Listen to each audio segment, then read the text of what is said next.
निकिता चंद इस वक्त पे हमारे साथ हैं जूनियर कैटेगरी में गोल्ड मेडल, मतलब बैक टू बैक है जी इनके। तो अपने आप में ये परिचय काफ़ी है इनके बारे में ये बताने के लिए कि भारत का जो इस वक्त पे बुनियादी ढांचा है वो कितना ज़्यादा स्ट्रॉन्ग है। निकिता पिथौरागढ़ से आती हैं, इसलिए दिलचस्प और ज़्यादा कहानी इनकी हो जाती है क्योंकि वहाँ से यहाँ तक का सफ़र मुश्किल इसलिए भी हो जाता है क्योंकि एडमिनिस्ट्रेटिव लेवल पे, इसके अलावा डेमोग्राफी, इसके अलावा ज्योग्राफी, इसके अलावा इंफ्रास्ट्रक्चर, ये सारी की सारी चीज़ें थोड़ी सी मुश्किल हो जाती हैं जब आप शहरों से निकलकर टियर 2 सिटीज़ में जाते हैं और उसके बाद जब आप दुर्गम पहाड़ी इलाकों में जाते हैं, और पिथौरागढ़ दुर्गम पहाड़ी स्थल ही है। निकिता, सबसे पहले तो बहुत बहुत बधाई आपको। पहले मुझे आप बताइए कि ये बैक टू बैक मेडल्स का राज क्या है, सीक्रेट क्या है? आप बिल्कुल स्टूडियस लगती हैं देखने में, लेकिन मैं वो इमेजिन नहीं कर पा रहा हूँ कि आप जब पंच करती होंगी तो वो कैसा लगता होगा। हाँ, सबको मेनली ऐसा ही लगता है क्योंकि मैं स्पेक्स पहनती हूँ, तो मोस्टली सबको लगता है कि मैं स्टूडियस हूँ, लेकिन जब गेम देखते हैं तो किसी को वो नहीं लगता है सर। मेरी जो भी अभी अचीवमेंट है वो सब कुछ मेरे फुफा जी जो मेरे कोच हैं उनकी वजह से हूँ मैं, क्योंकि उन्होंने मेरे ऊपर इतनी मेहनत की हुई है कि मैं बता नहीं सकती आपको। मैं उनका नाम जानना चाहता हूँ आपसे। उनका नाम है मिस्टर विजेंद्र मल। मतलब वो मेरे फुफा जी हैं, लेकिन इस टाइम पे कि इस टाइम जो अभी हम चल रहे हैं इस टाइम पे कोई किसी का नहीं होता है मेनली, लेकिन वो ऐसे हैं कि मतलब जो हैं, मतलब मेरे पेरेंट्स से भी ज़्यादा हैं वो। मैं अपने पेरेंट्स से बात नहीं करती हूँ, उनसे बात करती हूँ। अच्छा, ये ज़रूर बताइए कि ये सफ़र शुरू कैसे होता है, कहाँ से ये कहानी आपकी शुरू होती है? क्योंकि पिथौरागढ़, जितना मैं जानता हूँ, डेमोग्राफी, जैसा मैंने शुरू में भी कहा, ज्योग्राफी डेमोग्राफी के लिहाज से रहन सहन बहुत मुश्किल है। आदमी एक आम जिंदगी भी चाहे तो उसमें भी कई सारे संघर्ष हैं जो शायद मैदानी इलाकों के लोग समझ भी नहीं पाएंगे। मैं आपसे जानना चाहता हूँ वहाँ से ये मोटिवेशन कहाँ से आया और फिर इस सफ़र पे कैसे बढ़ी आप आगे? एक्चुअली पहले मैं स्टूडेंट ही थी, थोड़ा पढ़ना चाहती थी, डॉक्टर वगैरह पायलट ऐसे बनना था। तो उसके बाद मैं विलेज एरिया पे रहती थी पिथौरागढ़ पे, तो मेरे दादाजी हैं, उन्होंने मुझे मेन सिटी पिथौरागढ़ पे भेजा जहाँ थोड़े अच्छे स्कूल से। तो मैं वहाँ गई तो मैं एक अपनी बुआ और फौजी के साथ रहने लग गई थी, तो उन्होंने मुझे डाला। एक साल मैंने 4th क्लास में पढ़ाई की, पूरा कवर किया, क्योंकि मैं हिंदी मीडियम से इंग्लिश मीडियम पे गई थी तो थोड़ा टाइम लगता है। तो फिर नेक्स्ट जब 5th पे गई तो 5th क्लास से फिर मैंने ऐसे ही बॉक्सिंग स्टार्ट नहीं की, फिटनेस के लिए गई थी मैं बॉक्सिंग में। तो ऐसे ही एक दो बच्चे आते थे मेरे फौजी के पास, तो मैंने उनको देखती थी तो ऐसे ही अपने आप पता नहीं इंटरेस्ट आ गया कि बॉक्सिंग खेलनी है, तो अपने आप ही लगे रहते थे, बेसिक वो सिखाते थे तो करने का मन करता था। तो वहीं से शुरू हुआ मेरी बॉक्सिंग स्टार्ट। ये जो एक्सपीरियंस रहा यूथ एंड जूनियर चैंपियनशिप का, आप दुबई भी गई हैं पहले, यूथ एंड जूनियर चैंपियनशिप को लेकर के ये एक्सपीरियंस कितना सिखा गया आपको? एज एन लर्निंग एक्सपीरियंस आप इसको किस तरीके से देखते हैं? मैम, ये मेरे को ऐसा लगता है कि एक्सपीरियंस बहुत मिलता है इस चीज़ों से, क्योंकि पहले जब मेरे दुबई पे था, मेरा था उज़्बेकिस्तान की वजह से। बहुत लोगों ने डराया, क्योंकि उज़्बेकिस्तान और कज़ाकिस्तान एशिया में बेस्ट टीमों में मानी जाती है।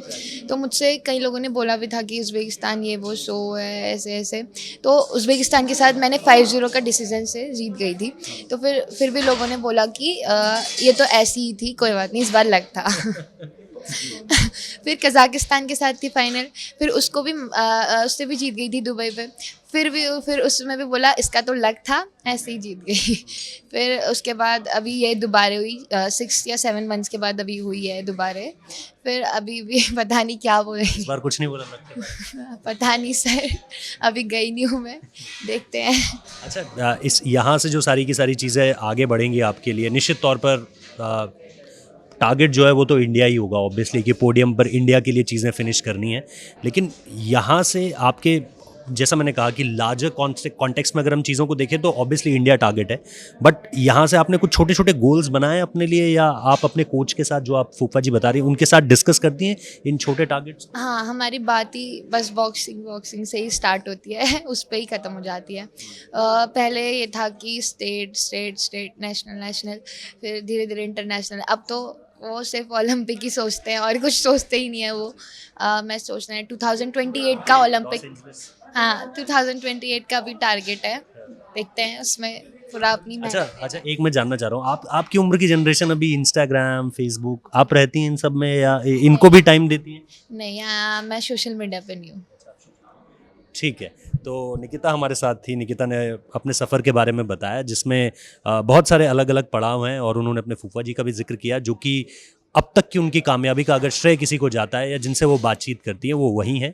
और हम उम्मीद करते हैं निकिता ऐसी कि आने वाले समय में जब भी हम भारत को लेकर के बॉक्सिंग को देखें, और निश्चित तौर पर आपकी तस्वीर उसमें एक ज़रूर हो, आपका नाम उसमें एक ज़रूर हो। एशियन यूथ और जूनियर चैम्पियनशिप के जो बॉक्सर्स हैं उन्होंने देश का नाम निश्चित तौर पर देश के लिए जो मेडल्स उन्होंने जीते उससे निश्चित तौर पर गौरवान्वित उन्होंने किया है देश को।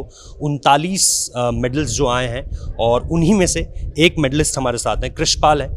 ज़बरदस्त सफ़र रहा है अब तक का, और लग ऐसा रहा है कि आने वाले समय में जो हम कहते हैं कि पूत के पाँव जो हैं वो पालने में दिख जाते हैं, वो इनके लिए कहा जा सकता है। अब तक का सफ़र बड़ा ज़बरदस्त है लेकिन स्ट्रगल भी रहा है, तो एक एक करके चीज़ें पूछेंगे। सबसे पहले कृष, बहुत बहुत शुभकामनाएं आपको, और पहले इस गोल्ड मेडल के बारे में बताइए। जूनियर चैंपियनशिप में आपको ये गोल्ड मेडल मिला है, इसके सफ़र के बारे में थोड़ा सा बताइए। सर इसमें सर पहले एक टूर सर दुबई खेला था, उसमें सर हार गया था।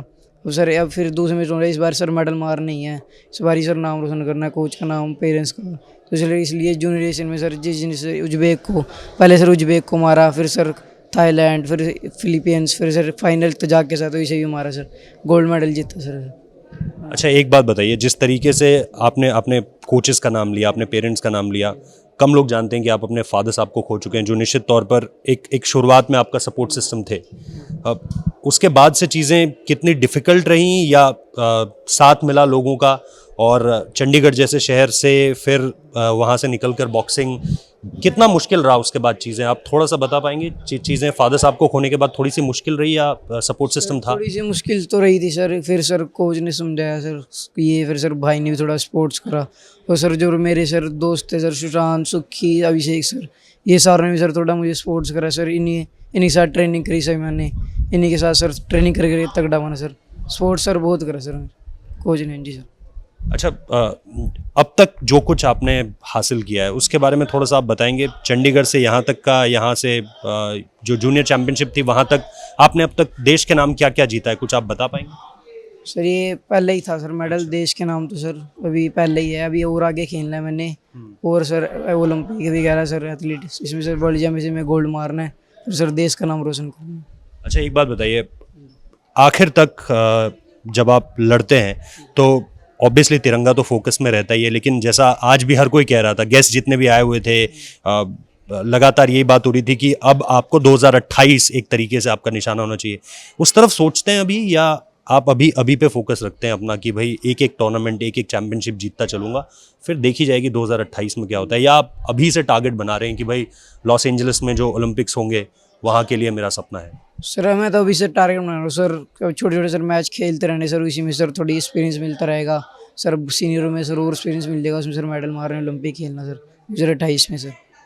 बहुत बहुत शुक्रिया और बहुत बहुत शुभकामनाएं आपको कृष। आप कृषपाल थे जिनके बारे में हमने आपको बताया कि सफ़र संघर्षों से भरा ज़रूर रहा है, लेकिन उन्होंने अब तक जो कुछ हासिल किया है वो निश्चित तौर पर काबिल तारीफ़ है, और आने वाले समय में भी हम उम्मीद ये करेंगे कि जब जब बॉक्सिंग को लेकर के भारत का नाम हो, कृष का नाम वहाँ पर ज़रूर हो। बहुत बहुत शुक्रिया।